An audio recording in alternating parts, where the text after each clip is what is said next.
Politics has always divided people, but I think the art of politics and when people really win for the sake of leading and governing a country is when they try to bring people together. I can tell you this as the governor who presided over Charlottesville. I've never seen anything worse in my life. It was a bad day for the president that day. I had spoken to him. I mean, we had 1,000 people walking down the streets of Charlottesville, Virginia, screaming the worst and most vile things against African Americans and members of the Jewish faith. Telling folks in front of the synagogue, we're going to burn you and burn you down like we did in Auschwitz. You know, people used to wear hoods to do this in this country. They don't feel they need to do it anymore. And it was a failure of the president on leadership when he came out and blamed both sides. The day of letting, the story come to you is over.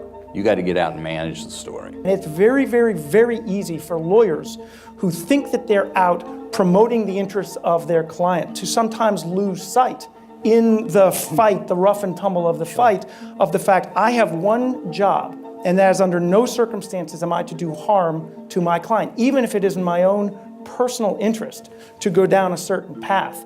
But when I get on CNN, I mix it up a bit, and I think that that's healthy. What's not healthy, and I think this is a difficult part, is the number of death threats that I get when I'm off the air via social media.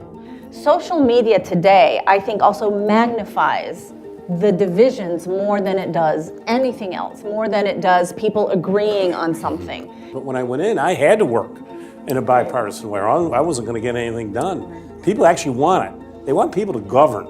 And I think there's an awful lot of conversation around millennials that tends to be a little bit judgmental. Well, this is what they like, this is what they don't. The reality is it's the largest pool in the workforce in history. And if you write to the Dropbox, you may or may not get a response. When you get a response, it's from a 24-year-old who doesn't know anything and who only wants to know what your deadline is and what your questions are. And if you're lucky, you get a response. And that 24-year-old that Stephen talked about, that person is highly valuable to me. Highly valuable in what sense? Well, I think that they're smart. I think that they are trained. I think that they have a place in the workplace. I think they have a role. And I think, as Peter indicated with the numbers, I think they are our future. As Winston Churchill said, that democracy is the least form of government except for all the others. And I think our jobs, all of our jobs, it's not about spin. Our jobs is about a race to the truth. How do we get truth out there? And I think we need to exist in a society where just because we have access to Facebook and other social media and that we can weigh in instantly without the facts, doesn't mean that we should.